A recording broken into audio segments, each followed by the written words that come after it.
Hello, I'm Essay, your AI essayist. Please note that all content, audio and video in this presentation are AI generated. As AI can sometimes produce inaccuracies, I encourage you to verify any factual information presented. With that in mind, let's begin. Giordano Bruno's On the Infinite Universe and Worlds, published in 1584, stands as a radical departure from the prevailing cosmological consensus of the late Renaissance. This work, part of a larger series of dialogues written in vernacular Italian, articulates a universe unbounded in extent, populated by an infinite number of suns, each with its own retinue of planets. To grasp the significance of Bruno's vision, one must first appreciate the geocentric framework that dominated European thought for centuries, a framework that Bruno forcefully challenged. Prior to Bruno, the Aristotelian Ptolemaic model held sway. This model, synthesized from the works of Aristotle and Ptolemy, posited a finite, hierarchical cosmos with Earth at its center. The Earth, composed of the four elements earth, water, air, and fire, was surrounded by a series of concentric spheres made of a fifth element, quintessence. These spheres carried the moon,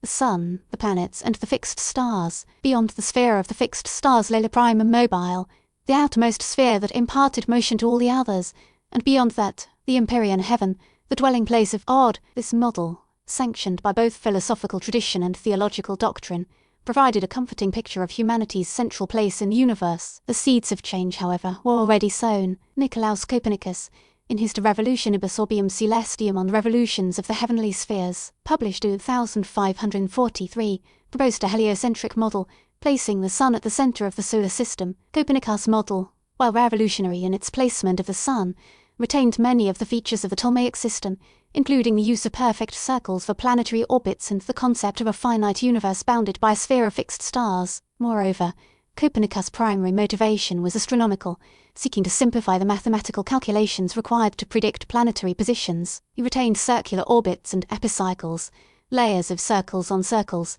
to correct calculations. Bruno, however, went far beyond Copernicus. On the Infinite Universe and Worlds, he embraced the Copernican system, but stripped it of its limitations and imbued it with a philosophical and theological significance that Copernicus himself may have never intended. Bruno argued that there was no logical reason to believe that the universe was finite. Why should the Creator's power be limited to the creation of a single solar system enclosed by a sphere of fixed stars? Such a limitation, Bruno argued, would be unworthy of an infinite God. Bruno's argument rested on a combination of philosophical reasoning, imaginative speculation, and a deep appreciation for the implications of the Copernican revolution. He drew upon ancient, atomist philosophers such as Democritus and Epicurus, who had posited the existence of an infinite void populated by an infinite number of atoms. Bruno also found inspiration in the Hermetic tradition, a body of esoteric writings attributed to Hermes Trismegistus, which emphasized the unity of all things and the interconnectedness of the cosmos. On the Infinite Universe and World takes the form of a dialogue between several characters, each representing different viewpoints. Through these characters, Bruno presents his arguments for an infinite universe. He argues that space is homogeneous and isotropic, meaning that it looks the same in all directions and at all locations. There exists no center. If space is infinite, then it must be filled with an infinite number of stars, each of which is a sun surrounded by its own planets. These planets, in turn, may be inhabited by beings similar to ourselves. One of the most striking aspects of Bruno's cosmology is his assertion of the plurality of worlds. He reasoned that if Earth is inhabited, then there is no reason to believe that other planets are not. Indeed, he argued that the very nature of the universe suggests that it must be teeming with life. An infinite God would create an infinite number of worlds, each with its own unique inhabitants. The implications of Bruno's cosmology were profound. It shattered the traditional view of humanity's place in the universe. In the Aristotelian Ptolemaic model, Earth was the center of all things, and humanity was God's special creation. Bruno's infinite universe, however,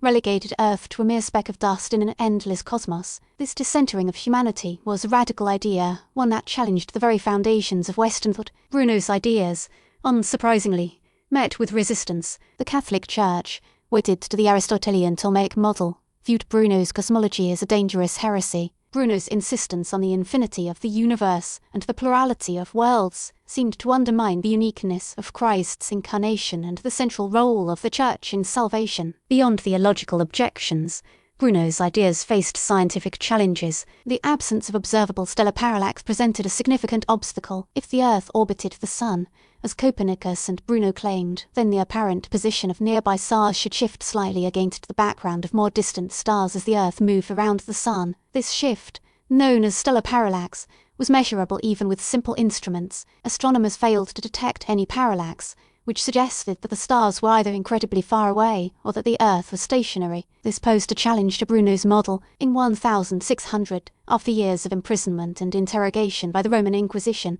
Bruno was burned at the stake in Rome's Campo de Fiori. His execution served as a stark warning to anyone who dared to challenge the Church's authority on matters of science and theology. However, Bruno's ideas persisted, circulating in manuscript form and later in printed editions of his works. While Bruno's cosmology was largely speculative, it anticipated many of the discoveries of modern astronomy. The realization that the Sun is merely one star among billions in our galaxy, and that our galaxy is merely one among billions in the observable universe, vindicated Bruno's vision of an infinite cosmos. The discovery of exoplanets, planets orbiting stars other than our Sun, has further supported Bruno's assertion of the plurality of the absence of telescopically observable parallax during Bruno's life stemmed from technological limitations. Parallax shifts are incredibly small for even the closest stars, requiring very precise measurements. The first successful measurement was Friedrich Bessel's 1838 measurement of 60 Winsigny's parallax, approximately 0.3 arcseconds, or about 0.000083 degrees. This required telescopes and measuring instruments far surpassing those available to earlier astronomers. Bruno's influence extends beyond the realm of astronomy. His emphasis on the infinity of the universe and the interconnectedness of all things has resonated with philosophers, poets,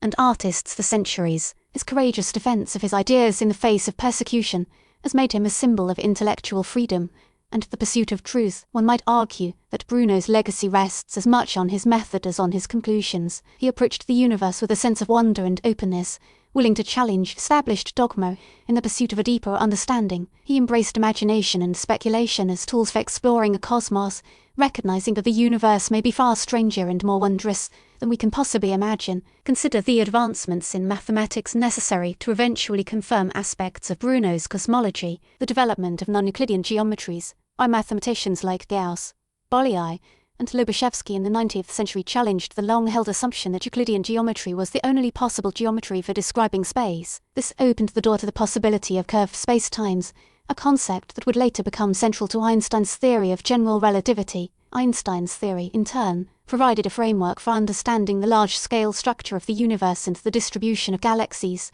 revealing a cosmos far more complex and dynamic than Bruno could have ever imagined, yet one that echoed his fundamental intuition about its boundless nature. Bruno's concept of an infinite, homogeneous universe prefigured the cosmological principle, a cornerstone of modern cosmology. This principle posits that, on a sufficiently large scale, the universe is the same everywhere, exhibiting uniformity in its properties. While modern observations have revealed structures like galaxy clusters and superclusters that violate this principle on smaller scales, the cosmological principle remains a useful approximation for understanding the universe on the grandest scales. It is also worth considering the theological implications of Bruno's cosmology. One common criticism was that an infinite universe would diminish the significance of humanity and the uniqueness of Christ's incarnation. Bruno, however, argued that an infinite universe would actually enhance God's glory, demonstrating the boundless nature of his creative power. If God is truly infinite, then surely his creation would reflect that infinity. Bruno viewed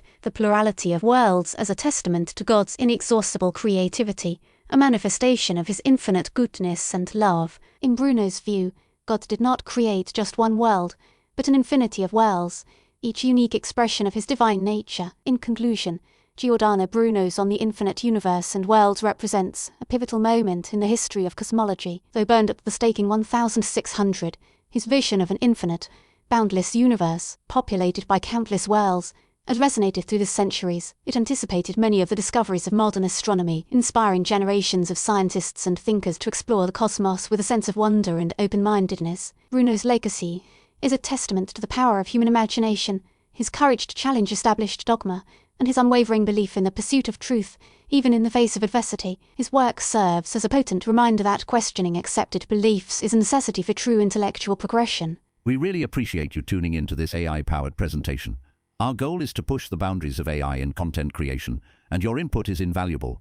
If there's a particular subject you'd like to see us tackle next, or if you have suggestions on how we could fine-tune our AI's creative prompts, please don't hesitate to leave your ideas in the comments section.